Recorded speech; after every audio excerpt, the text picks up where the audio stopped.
नमस्ते हरिस्तनाय भक्तजीतिनामी नमस्ते हरिस्तनाय भक्ति पात्रयाति दुर्लभ कृष्ण भक्ति में अति सरल कार्य।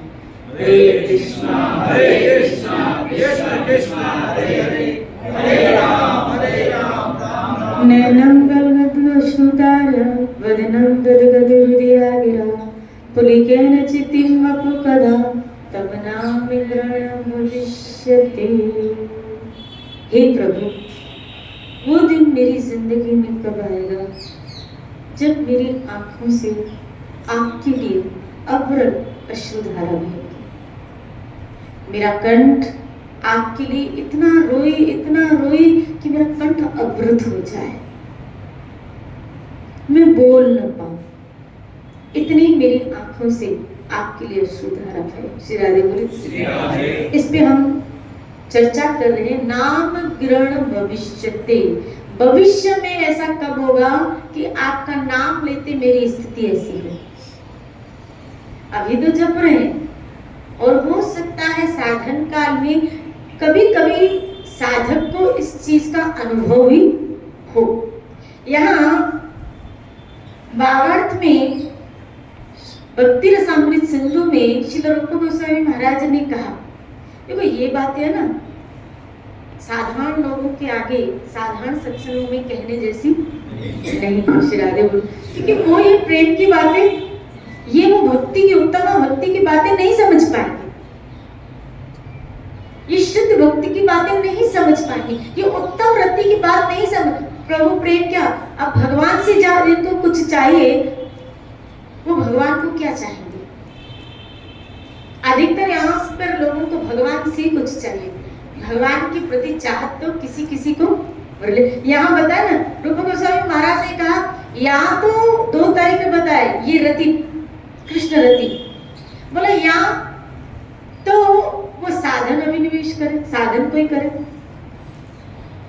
पूर्व काल में कहीं साधु संग किया होगा तो यहाँ इस जन्म में कभी उसको साधन प्राप्त होता है, या फिर उसके ऊपर कृष्ण या किसी कृष्ण भक्त की कृपा हो जाए।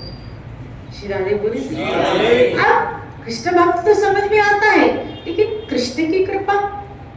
श्री राधे बोले। कृष्ण की साक्षात भाव से अनुग्रह करना साधारण प्रकट लीला में संभव हो सकता है। यानी कृष्ण की जो कृपा है, कृष्ण की वो जब साक्षात कृष्ण हो और प्रकट लीला में ये हो सकता है। जैसे महाप्रभु प्रकट है तो प्रकट होकर जीवों को प्रेमधन प्रदान कर रहे हैं, लेकिन जब अप्रकट है तब प्रकट लीला में तो उन्होंने जीव जंतु यहाँ तक कि पशुओं को भी प्रेम दिया है। आप देखो ना, महाप्रभु चैतन्य की लीलाओं में आया कि जब जंगल से वन प्रदेश से होते हुए गुजर रहे तो हाथी घोड़े शेर एक दूसरे से आपके साथ मिलके और उनके मुख से महाप्रभु चैतन्य हरि हरि नाम उच्चारण करवा रहे। जो जंगली जानवर है जो चीड़ फाड़ के खा ले, ऐसा उनमें विषय वृत्ति, ऐसा उनके अंदर द्वेष, लेकिन महाप्रभु का सानिध्य प्राप्त हुआ है, उनके अंदर प्रेम जागृत हो गया और वो भूल गए हिरण और शेर एक साथ मिलकर नाच रहे। कभी देखा गया कि हिरण और शेर, जो शेर हिरण के पीछे दौड़ता है मारने के लिए, वो हिरण का हाथ पकड़ के नाच रहा है। ऐसी अद्भुत लीलाएं चैतन्य महाप्रभु के साक्षात भगवान है। तो प्रकट लीला में तो संभव है कि वो जिसको छू ले, जिसको बोल ले, जिसके लिए सोच ले, जिसके प्रति भाव रख ले। जगाई मगाई के लिए मन में भाव आया, भक्त बनाना है तो बन गए। श्री राधे। लेकिन ये प्रकट लीला में तो संभव है। श्री राधे बोले। अप्रकट लीला में ये बात सर्वथा असंभव है। अप्रकट लीला मतलब इन्होंने अभी अपनी लीला क्या कर दी, अव्यक्त। इसीलिए मुझे नरोत्तम दास जी का एक भजन याद आ रहा है। नरोत्तम दास जी एक भजन में लिखते हैं क्या कि मैं उस काल में पैदा क्यों नहीं हुआ, कहाँ मोरा भट्ट जुग, कहाँ लोकनाथ। कहाँ है, कहाँ रूप, कहाँ सनातन, वो कहाँ चले गए।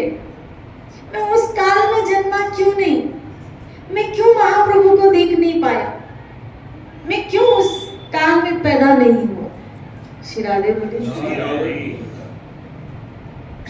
कभी किसी भाग्यवान को ऐसा सौभाग्य भी प्राप्त होता है, इसलिए ऐसी रति को अभी यहाँ बताया, कभी किसी भाग्यवान को ऐसा सौभाग्य भी प्राप्त होता है।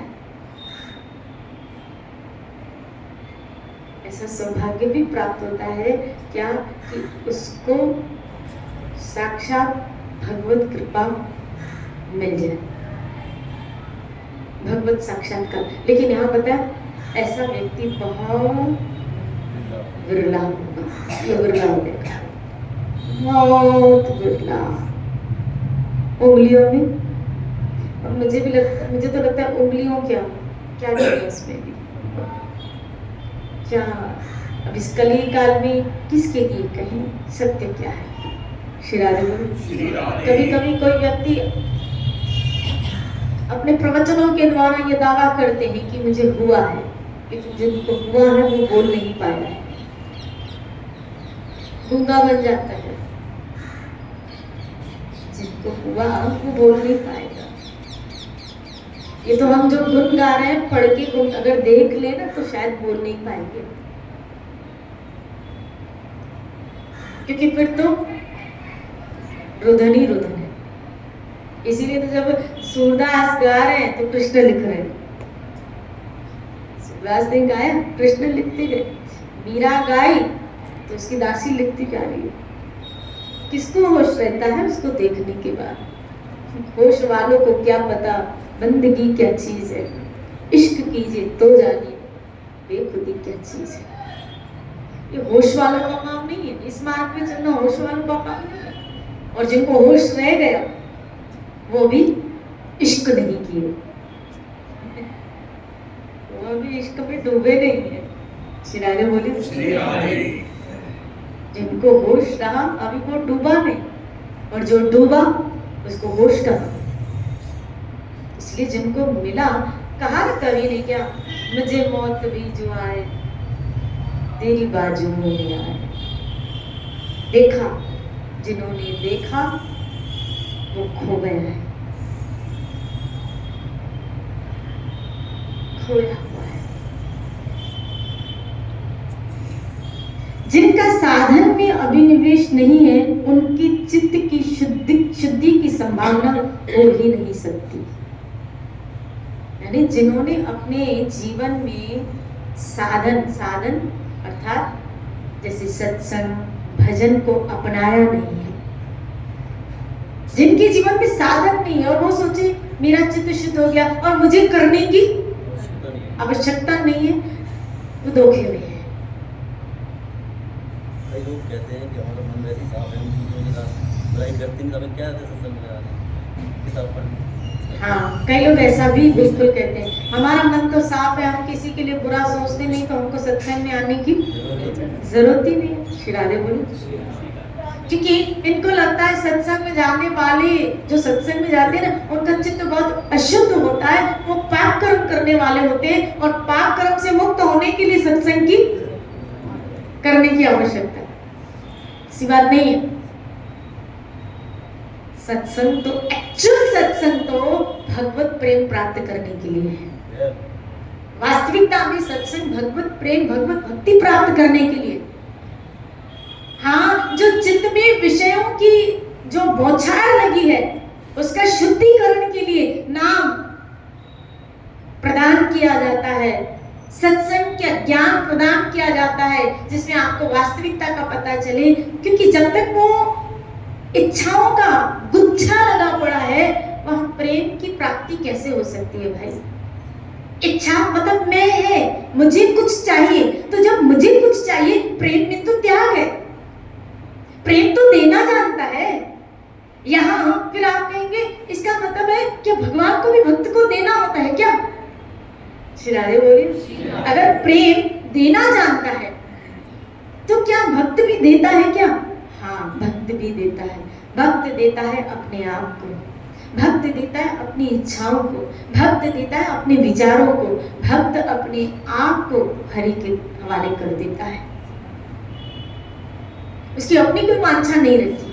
अगर वांछा है तो मांग होगी तो फिर ये आता है ना, ठीक है औरों से नहीं तो भगवान से ही मांगो, चलो अच्छी बात है, औरों से नहीं भगवान से ही मांगो, लेकिन अभी भी शुद्ध भक्ति नहीं आई है। शुद्ध भक्ति की ये सीढ़ी नहीं है, शुद्ध भक्ति की ये सोच नहीं है। श्री राधे बोले। किसी कवि ने कहा ना, मांगू ऐसा कि मांग मेरी खत्म हो जाए, मांगू ऐसा कि मेरी मांग ही खत्म हो जाए। श्री राधे बोले।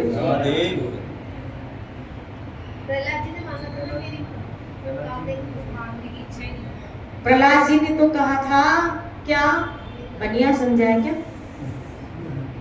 कि लेन देन करना, व्यापारी समझाया मुझे, ये व्यापारी का काम है प्रभु।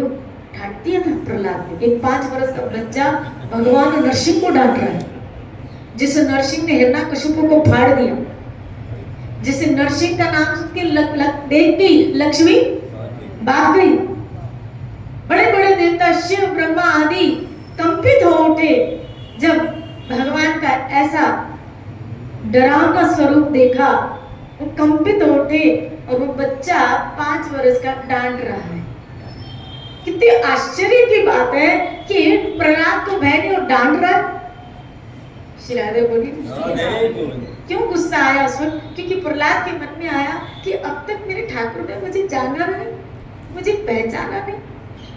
वो तो मेरे अंदर रहता है, वो जान नहीं पाया कि मैं उसकी आराधना, मैं उसकी उपासना क्यों कर रहा हूँ।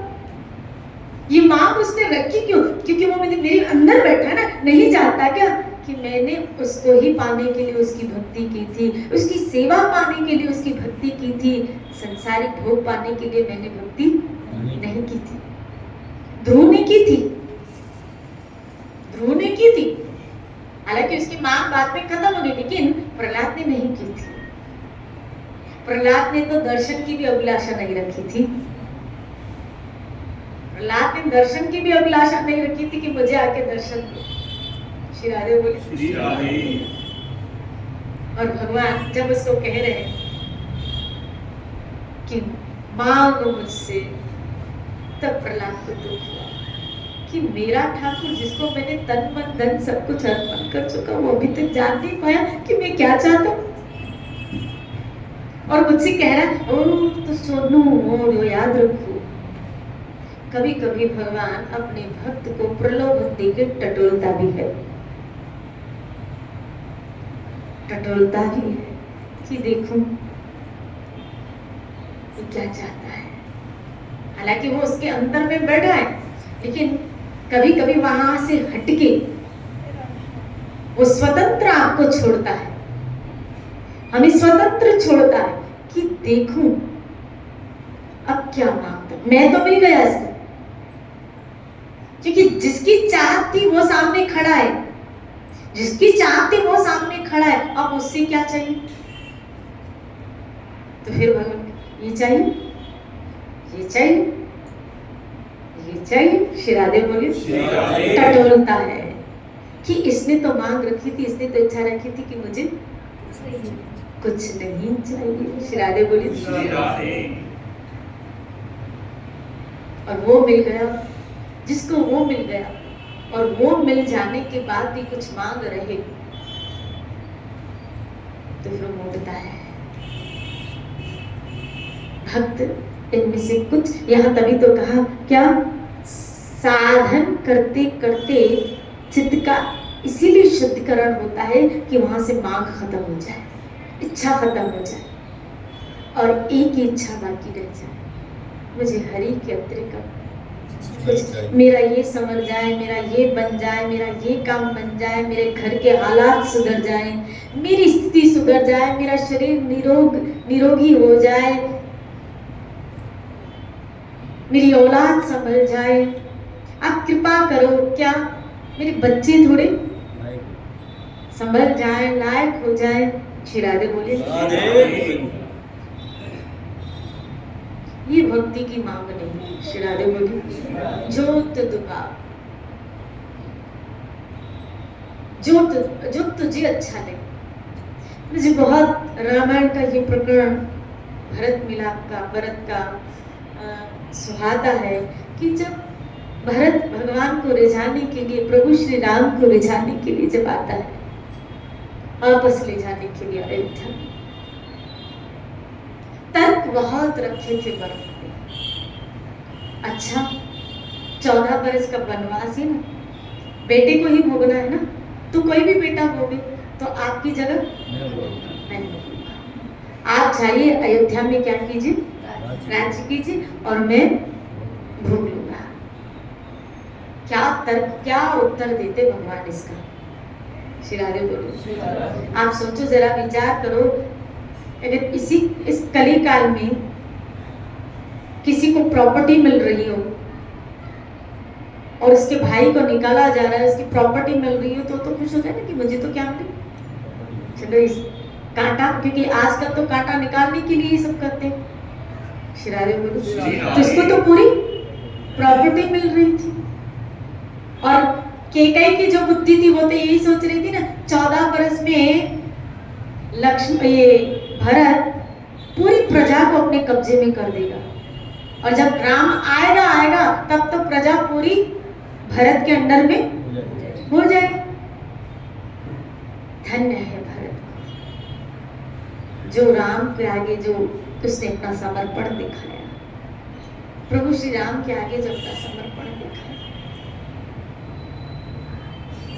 और उसके बाद भी जब प्रभु श्री राम नहीं माने हैं और जब कहा है भरत तुम जाओ और राज्य करो, मेरी आज्ञा है, लेकिन उसके बाद भी जो भरत ने किया, मुझे नहीं लगता है इतिहास में कोई कर पाएगा।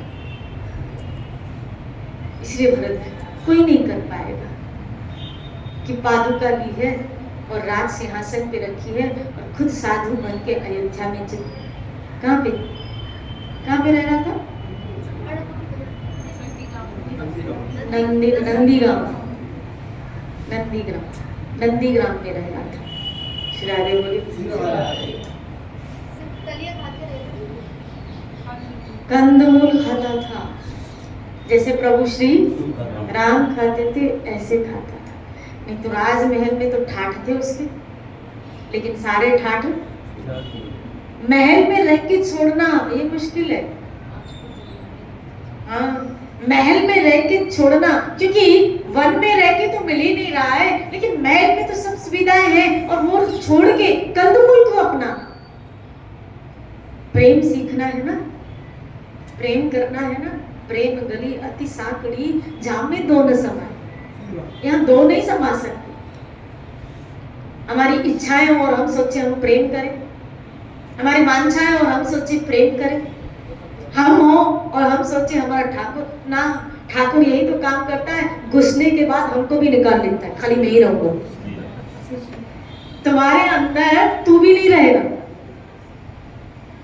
एक मियान में दो रह सकता है, तेरे अंदर घुसूंगा और तुझे भी निकाल, उस मैं को भी निकाल दूंगा और खाली मैं ही मैं रहूंगा।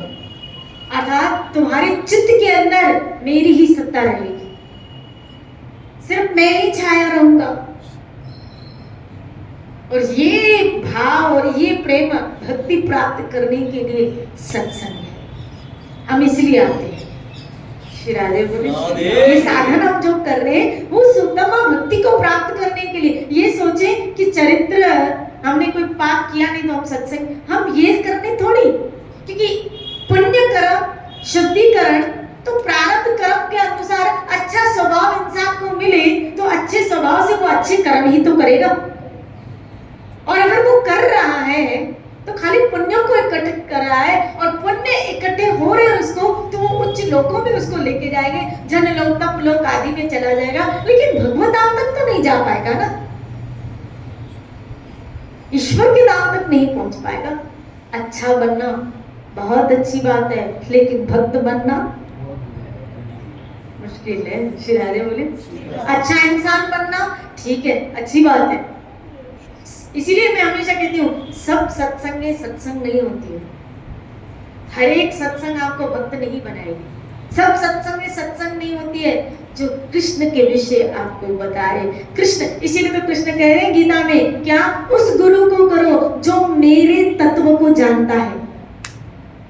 देखो कृष्ण ने कौन सा सत्संग रिकमेंडेड किया है, कौन सा गुरु रिकमेंडेड किया है, जो मेरे तत्व को जानता है। और मेरा तत्व समझाने में भागवत ने कहा क्या, जो उदाहरण देते हुए मेरी तत्व को समझाने में निपुण हो। उदाहरण देके मेरा तत्व समझाने में जो निपुण हो, यानी मेरे प्रति उस श्रद्धा को गाड़ दे, हमारी बुद्धि श्री कृष्ण भावना में स्थिर हो जाए। कृष्ण ने 18वें अध्याय में कहा, शायद 58वां श्लोक, मच्चित सर्व दुर्गाणि मत प्रसाद तरिष्यसि। अगर तुम मेरी भावना में रहे, श्री राधे बोले, उनकी भावना में रहने के लिए भी तो मेरी भावना, कृष्ण ने स्पष्ट कहा मेरी भावना में रहे तो बद्ध जीवन से पार हो जाओगे। मेरी भावना, ऐसा नहीं कहा इधर उधर इधर उधर इधर उधर इधर उधर ना अच्छे कर्म। हाँ ये कहा है गीता में, पुण्य कर्म तुझे स्वर्ग तक, पढ़ो गीता अच्छी तरह। श्री राधे बोले, पुण्य कर्म अर्जुन तुझे स्वर्ग तक। यहाँ तक कि गीता में कृष्ण ने अर्जुन को कहा, अर्जुन तुम क्षत्रिय हो, क्षत्रिय होने के नाते तुम्हारा युद्ध करना एक स्वभाव, और युद्ध करते तुम मर जाओगे तो कहाँ जाओगे, स्वर्ग। यानी क्षत्रिय के अनुसार, क्षत्रिय क्रिया के अनुसार अगर वो युद्ध करे, समझना, क्षत्रिय क्रिया के अनुसार अगर अर्जुन युद्ध करता तो स्वर्ग में जाता था। लेकिन अब अर्जुन ने क्षत्रिय बन के नहीं, कृष्ण भक्त बन के कृष्ण की आज्ञा से युद्ध किया, इसीलिए गोलोक गया। इसीलिए भगवत धाम में, श्री राधे बोलिए, बोलो ना श्री राधे। बस थोड़ा समझना है, यद क्रोशी मद अर्पण, जो कर रहे हो मुझे मेरे भक्त बनो। ये जो हम साधन कर रहे हैं वो कृष्ण भक्त बनने के लिए कर रहे हैं। सिर्फ कृष्ण भक्त, सिर्फ सिर्फ सिर्फ कृष्ण भक्त, कृष्ण भक्त, कृष्ण भक्त। श्री कृष्ण में हमारी बुद्धि स्थिर हो जाए, श्री कृष्ण को भगवत स्वरूप में हमारी बुद्धि स्वीकार कर ले। श्री राधे बोले, इसीलिए यहाँ पे कहा क्या कि ये साधन तो चित्त को शुद्ध करने के लिए है। भजन कर रहे हो ना, चेतो दर्पण शुद्ध करने के लिए, ताकि हमारे अंदर से कामनाएं खत्म हो जाए और फिर भक्ति की मांग आ जाए। इसलिए कहा ऐसा कुछ मांगो फिर सारी मांगे खत्म हो जाए, और कुछ मांगने की जरूरत ही ना पड़े। कल इसी चर्चा को लेते हुए चलेंगे। खूब भजन करो, अपने जीवन को। जय जय